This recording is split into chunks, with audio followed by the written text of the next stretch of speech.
Hubo una película que, antes de que nadie hablara de distopías modernas ni de ciudades vigiladas, ya lo había visto todo venir, no con seriedad ni con dramas filosóficos, sino a carcajadas. Demolition Man llegó en 1993 envuelta en explosiones y frases ingeniosas, pero debajo de todo ese ruido había algo mucho más interesante, una radiografía brutal de hacia dónde íbamos como sociedad.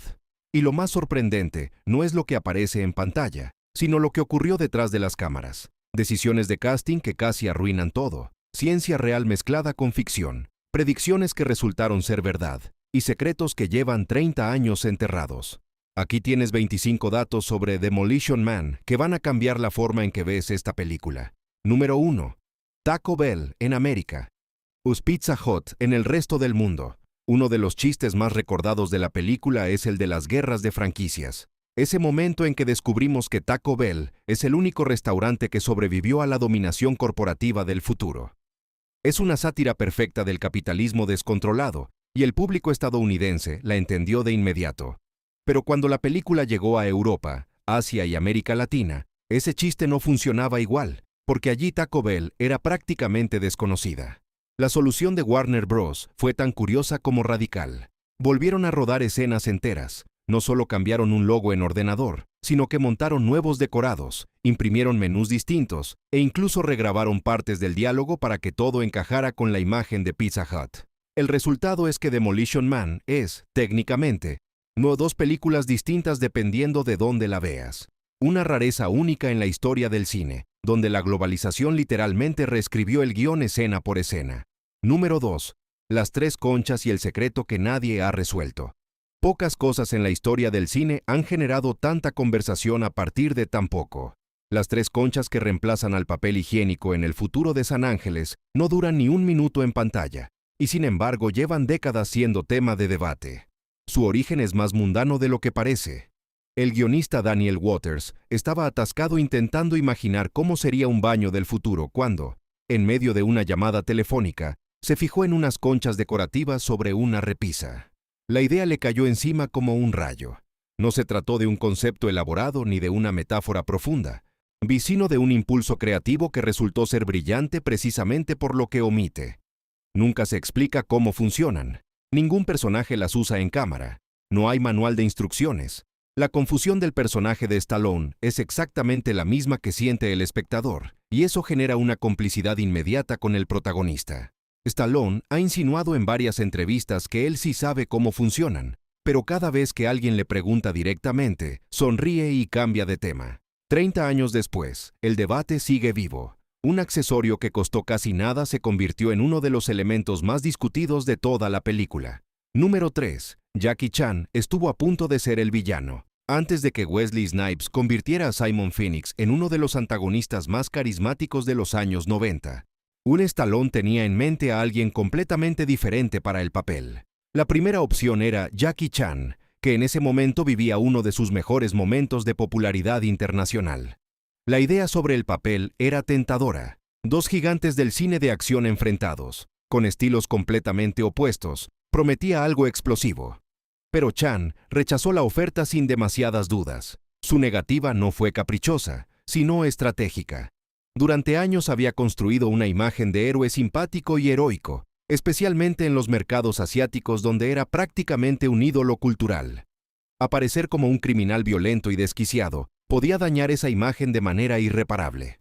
Fue una decisión inteligente para su carrera, aunque nos privó de algo que habría sido fascinante de ver. Porque Wesley Snipes llevó el personaje a un lugar que Chan probablemente nunca habría alcanzado.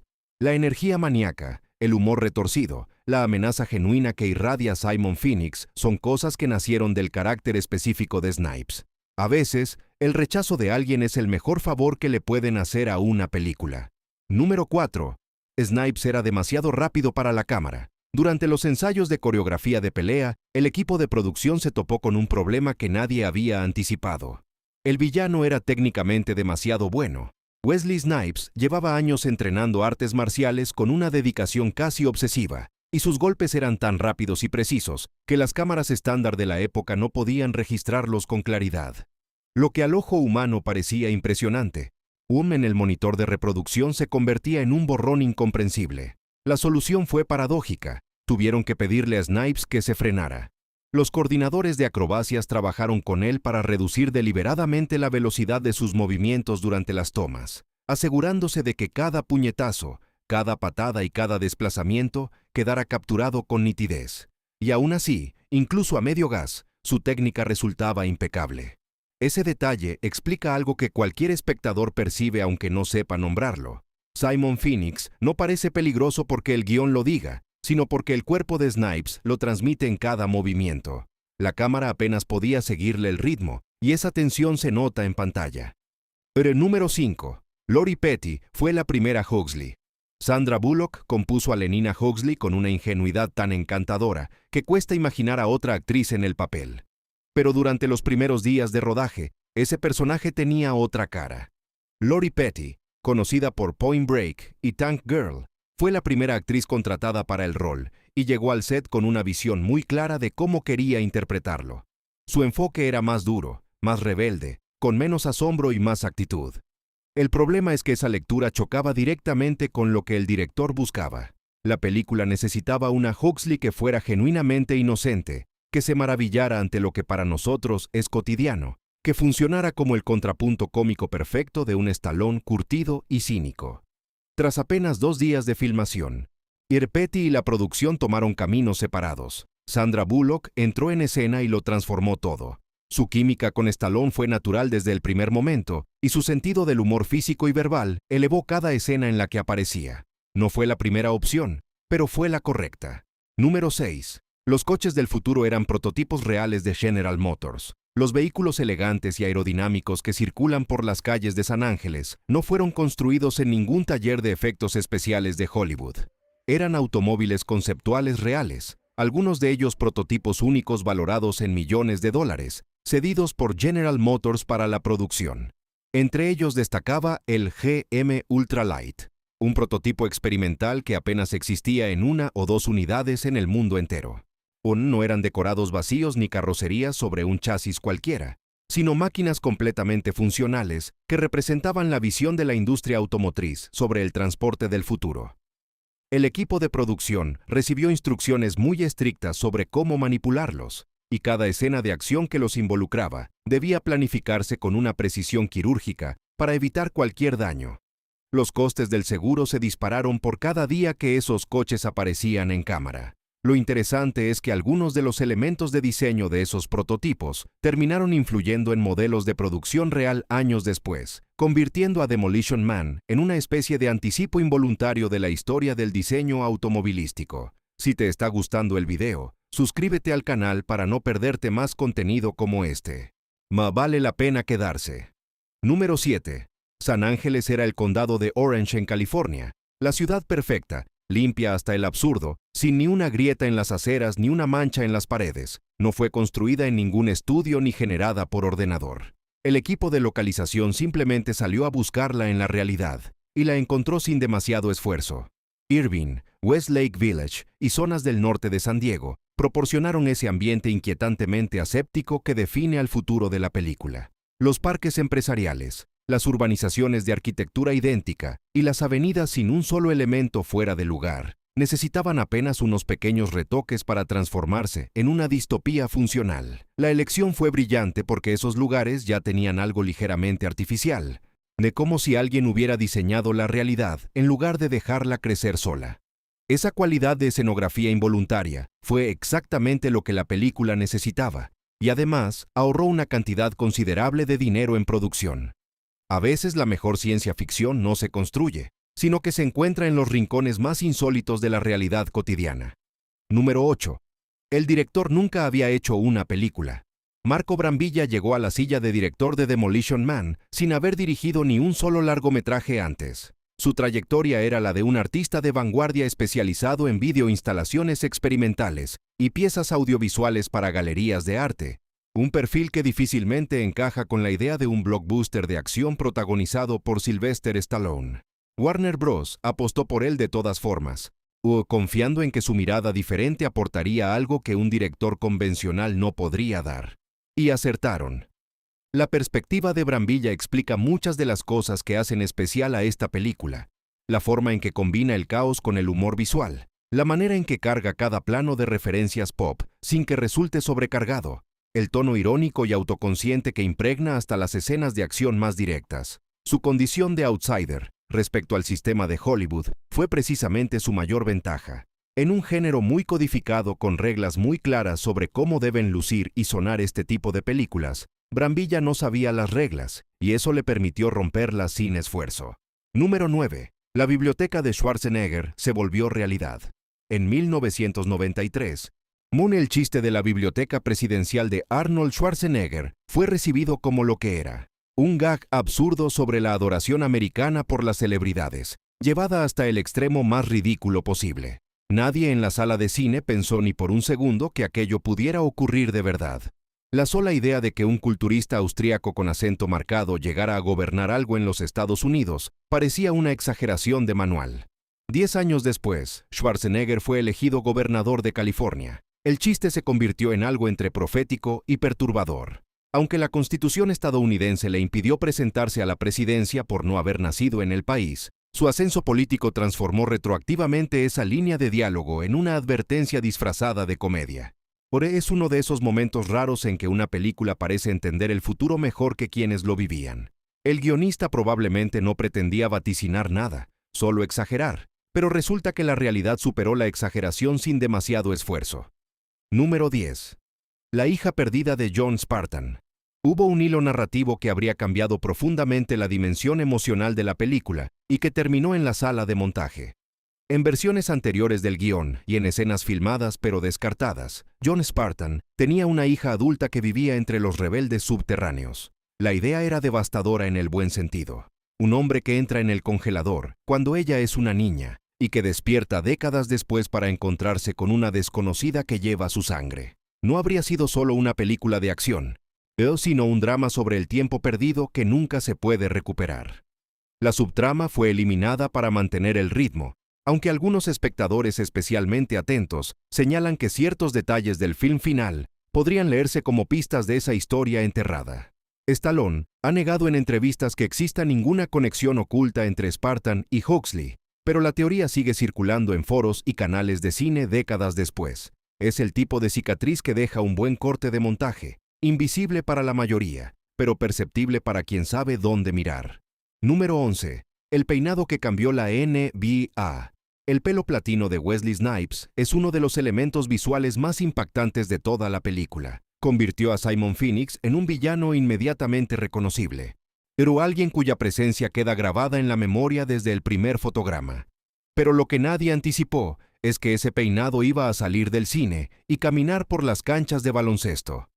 Meses después del estreno, Dennis Rodman apareció con exactamente el mismo color de cabello, iniciando una serie de transformaciones capilares que se volverían su sello personal y que redefinieron los límites de la expresión individual en el deporte profesional. No fue una coincidencia declarada, pero la similitud era demasiado evidente para ignorarla. Lo que empezó como una decisión de vestuario para un villano de película se convirtió en un catalizador cultural. Otros atletas comenzaron a experimentar con colores y estilos que antes habrían sido impensables en contextos profesionales. Un detalle estético de un film de ciencia ficción ayudó a normalizar la autoexpresión en deportes, donde durante décadas había primado la uniformidad. Número 12. Los nombres de los personajes no son casuales. Daniel Waters no eligió los nombres de sus protagonistas tirando dados. Lenina Huxley es una referencia directa y deliberada a dos figuras del mundo literario. Huxley por Aldous Huxley, autor de Un Mundo Feliz, la novela que exploró con décadas de antelación exactamente los mismos temas que Demolition Man: el control social, la conformidad forzada y la eliminación sistemática del conflicto como forma de dominación. Y Lenina por un personaje de esa misma novela que encarna la aceptación ciega de las normas establecidas. John Spartan, en cambio, remite a los guerreros de la antigua Esparta, famosos precisamente por rechazar la comodidad y el lujo en favor de la disciplina y el combate. Juntos, los dos nombres condensan el conflicto central de la película: el orden contra el caos, la seguridad contra la libertad. Es filosofía disfrazada de blockbuster. Waters metió un debate intelectual en el corazón de una película de explosiones, y la mayoría del público lo absorbió sin saberlo. Número 13. De thriller de acción genérico a sátira con dientes. El guión original de Demolition Man era un thriller de acción convencional, sin humor, sin comentario social, sin ironía. La historia de un policía duro que se enfrenta a un criminal igual de duro en el futuro, con todas las explosiones y frases ingeniosas que eso implica, pero sin ninguna capa adicional. Pero era exactamente lo que el estudio quería, otra máquina de hacer dinero con Stallone al frente. Entonces llegó Daniel Waters con sus reescrituras y lo cambió todo. Waters convirtió cada elemento del mundo en una broma o en una crítica. El estatuto de inmoralidad verbal, la obsesión corporativa, la corrección política convertida en ley, la nostalgia de la violencia en una sociedad que la ha erradicado junto con todo lo demás interesante. Transformó un producto de catálogo en algo con carácter propio. El resultado fue una película que cumplía con el contrato de entretener al público, pero que al mismo tiempo se burlaba de ese mismo contrato. Muy pocas producciones de gran presupuesto logran ese equilibrio, y cuando lo consiguen, suelen perdurar mucho más que las que solo buscan llenar butacas. Número 14.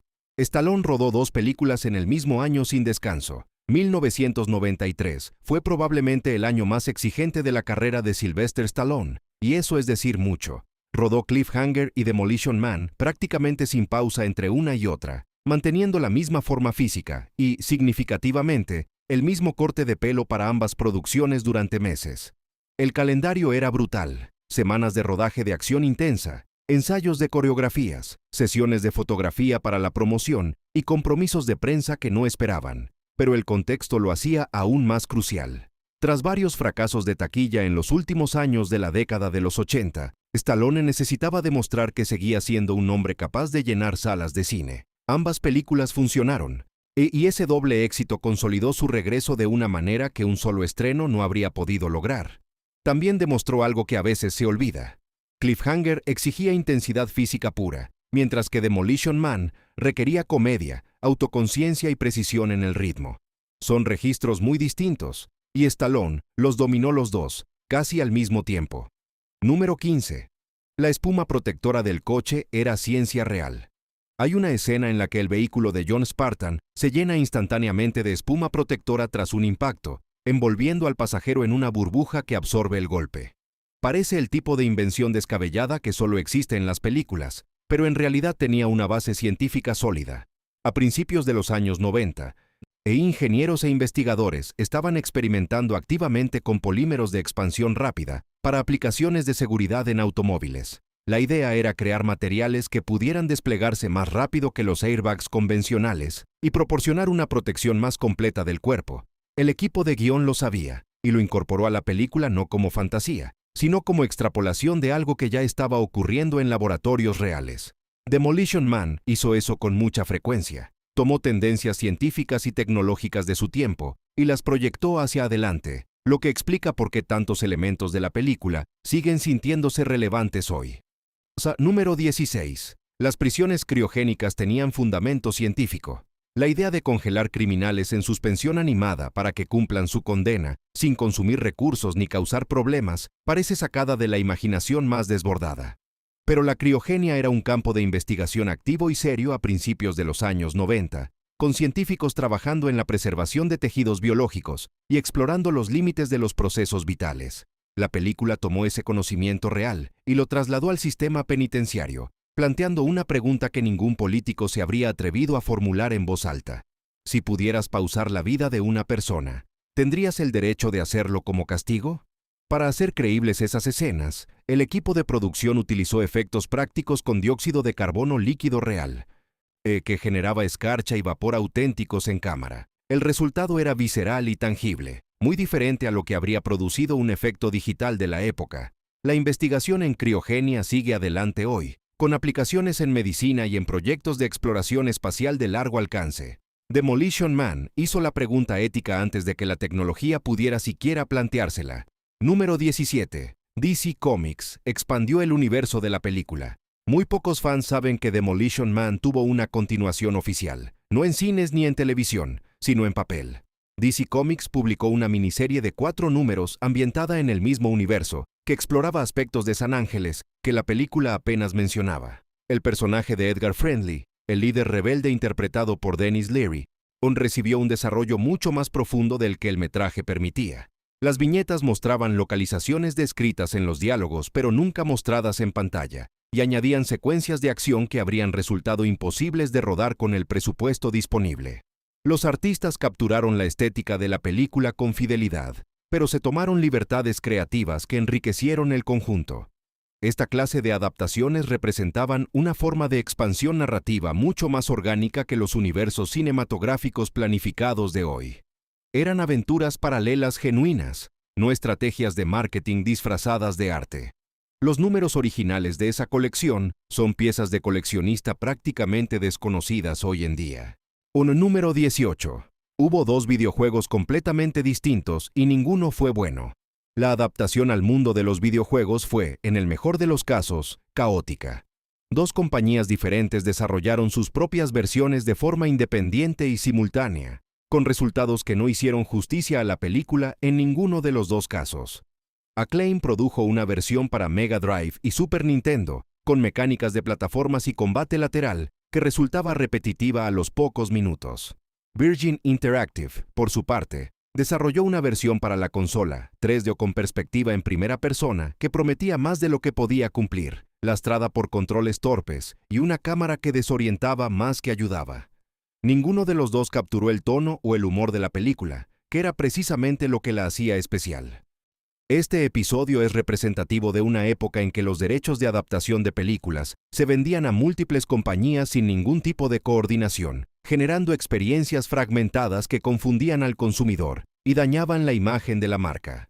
Ambos juegos son hoy reliquias de una era del gaming que prefiere recordarse con nostalgia selectiva. Número 19. La película financiada por las marcas que criticaba. Taco Bell no fue la única empresa que puso dinero sobre la mesa para aparecer en Demolition Man. Los logotipos de Sharp, Panasonic y Atari están diseminados por los decorados de San Ángeles, integrados en el diseño del entorno con la naturalidad suficiente para pasar desapercibidos en una primera visualización. Estas asociaciones comerciales ayudaron a financiar la producción mientras añadían textura visual a esa ciudad aséptica y corporativa. La ironía es deliciosa y difícilmente pudo ser involuntaria. Una película cuya premisa central es la crítica al dominio corporativo sobre la sociedad fue parcialmente costeada por corporaciones que pagaron por estar presentes en esa crítica. Cada logotipo insertado en el fondo de una escena refuerza el argumento de la película al mismo tiempo que contradice su espíritu. Es una paradoja perfecta del capitalismo tardío. El sistema absorbe su propia crítica, la financia y la convierte en publicidad. Demolition Man no solo habló de esa dinámica, la vivió desde adentro. Número 20. Van Damme y Seagal casi protagonizan la película. Antes de que Stallone y Snipes le dieran vida, el estudio contempló una versión de Demolition Man protagonizada por Jean-Claude Van Damme y Steven Seagal, las 2 grandes estrellas del cine de acción de principios de los años 90. La propuesta tenía una lógica comercial evidente. Enfrentar a los 2 nombres más taquilleros del género en la misma película habría generado una expectativa enorme. Pero el proyecto naufragó casi antes de despegar, y la razón fue tan previsible como humana. Ninguno de los 2 quería hacer de malo. Van Damme era inflexible en cuanto a su imagen de héroe, especialmente en los mercados asiáticos donde su popularidad era inmensa. Seagal tenía una cláusula, tácita o explícita, según la cual sus personajes nunca podían perder una pelea ni mostrar debilidad de ningún tipo. Los egos no encajaron y las negociaciones se rompieron. Lo que siguió fue en retrospectiva, muchísimo mejor. La combinación de Stallone y Snipes generó una química que ninguna otra pareja hubiera producido. El cansancio cínico del uno contra la energía desquiciada del otro. A veces los proyectos que fracasan en la sala de negociaciones son los que permiten que nazca algo memorable. Número 21. Snipes improvisaba en cada toma. El guión de Simon Phoenix era un punto de partida, no una partitura fija. Wesley Snipes llegaba al set con sus propias ideas sobre lo que el personaje haría o diría en cada escena, y rara vez se limitaba a lo que estaba escrito. Frases enteras, gestos, expresiones y reacciones físicas nacían espontáneamente durante la filmación, sin aviso previo para el resto del equipo. Marco Brambilla no solo toleró esto, sino que lo fomentó activamente, reconociendo que la imprevisibilidad de Snipes era exactamente lo que el personaje necesitaba. Los actores que compartían escenas con él nunca sabían con certeza qué iba a pasar, lo que generaba reacciones genuinas imposibles de fabricar con ensayos. Ese caos controlado es lo que hace que Simon Phoenix parezca realmente peligroso incluso hoy. No es solo que el personaje sea violento o inteligente, es que tiene la cualidad específica de alguien que no sigue reglas, ni siquiera las del propio guión. Brambilla entendió que el mejor regalo que podía hacerle a la película era apartarse y dejar que Snipes fuera Snipes. Número 22. La polémica del plagio europeo. Poco después del estreno, comenzó a circular por medios europeos una acusación que Warner Bros. Prefirió ignorar públicamente. El escritor húngaro István Nér afirmó que Demolition Man era una copia encubierta de su novela de 1986 titulada La Batalla de los Muertos, en la que también aparecían criminales congelados que despertaban en una sociedad pacifista del futuro y se convertían en amenazas que el sistema no estaba preparado para afrontar. Las similitudes argumentales eran lo suficientemente específicas como para generar cobertura en varios países. El estudio desmintió cualquier conexión, argumentando que los conceptos de criogenia, distopía y choque cultural eran elementos comunes en la ciencia ficción desde hacía décadas y que las coincidencias eran exactamente eso. Néar nunca presentó una demanda formal y el asunto se fue diluyendo sin resolverse. La pregunta de si fue plagio, o inspiración no reconocida o convergencia creativa independiente sigue sin respuesta, porque ningún tribunal la examinó. Es el tipo de misterio que el tiempo entierra, pero no resuelve. Número 23. El diseño de vestuario como filosofía visual. Bob Ringwood, el diseñador de vestuario responsable de los trajes de Batman y de Dune, abordó Demolition Man con una claridad conceptual poco habitual en el cine comercial. Cada elección de ropa era una declaración sobre el estado mental de quien la llevaba. Los uniformes de la policía de San Ángeles eran deliberadamente infantiles. Tonos azules pastel, formas redondeadas sin aristas, tejidos suaves que sugerían seguridad por encima de autoridad. No era un accidente estético, era un argumento. Estas personas viven en una sociedad tan obsesionada con eliminar el peligro que ha terminado por regresar a la infancia colectiva. Los rebeldes del subsuelo vestían exactamente lo contrario. Capas superpuestas de distintas épocas y procedencias, telas rasgadas, colores que chocaban entre sí, ropa que parecía haber sobrevivido por puro accidente. Su apariencia era el caos hecho tejido, la prueba visible de que seguían siendo individuos en un mundo que había borrado la individualidad. Ringwood contó la historia central de la película sin pronunciar una sola palabra, usando únicamente hilo, color y corte. Número 24. La línea de juguetes que no tenía ningún sentido. Mattel lanzó una colección de figuras de acción basadas en Demolition Man, a pesar de que la película tenía clasificación para mayores de 17 años en Estados Unidos. La lógica comercial era confusa en el mejor de los casos. Para abaratar costes, Mattel reutilizó moldes sobrantes de líneas anteriores, incluidos algunos de Masters del Universo, añadiéndoles nuevas cabezas y accesorios. El resultado fueron figuras que se parecían muy vagamente a los personajes de la película y que venían equipadas con armas de neón brillante que no aparecían en ninguna escena. Los padres que compraban esos juguetes en tiendas de juguetes probablemente no tenían ni idea de que estaban adquiriendo merchandising de una película sobre un criminal psicótico congelado y un futuro distópico. El packaging evitaba cuidadosamente cualquier referencia al contenido adulto del film. Hoy en día, esas figuras son objetos de culto buscados por coleccionistas, no por su calidad, sino precisamente por lo absurdo de su existencia. Juguetes infantiles de una película que no tenía nada de infantil. Número 25. Stallone demandó a Warner Bros. Décadas después. La historia de Demolition Man no terminó con su estreno ni con su conversión en película de culto. Años después, Sylvester Stallone emprendió acciones legales contra Warner Bros. Alegando que el estudio le había ocultado parte de las ganancias que le correspondían por contrato. La acusación apuntaba a las prácticas de contabilidad creativa de Hollywood, un fenómeno bien documentado en el que los estudios construyen estructuras financieras complejas que permiten que una película rentable aparezca, sobre el papel, como un fracaso económico. Stallone argumentaba que esas maniobras le habían privado de millones de dólares en participación sobre los beneficios. El litigio avanzó discretamente, lejos de los focos, hasta que en 2019 ambas partes llegaron a un acuerdo cuyas condiciones nunca fueron reveladas públicamente. Es un final apropiado para una película sobre un hombre que lucha contra un sistema diseñado para que nadie gane, salvo los que controlan las reglas. Aparentemente, Ni 30 años después, la pelea había terminado del todo. 3 décadas han pasado desde que Demolition Man se estrenó, y la pregunta inevitable es si envejeció bien o si simplemente tuvo suerte. La respuesta honesta es que envejeció demasiado bien para ser cómoda.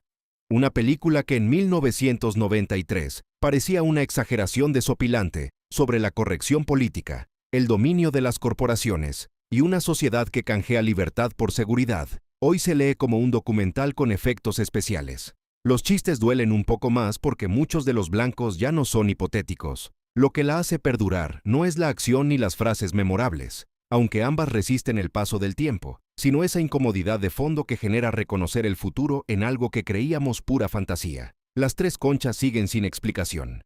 Simon Phoenix sigue robando cada escena en que aparece, y la película sigue encontrando nuevos espectadores que se ríen primero y luego se quedan pensando. Si te gustó este video, suscríbete al canal. Hay muchas más historias como esta esperando, y no querrás perdértelas.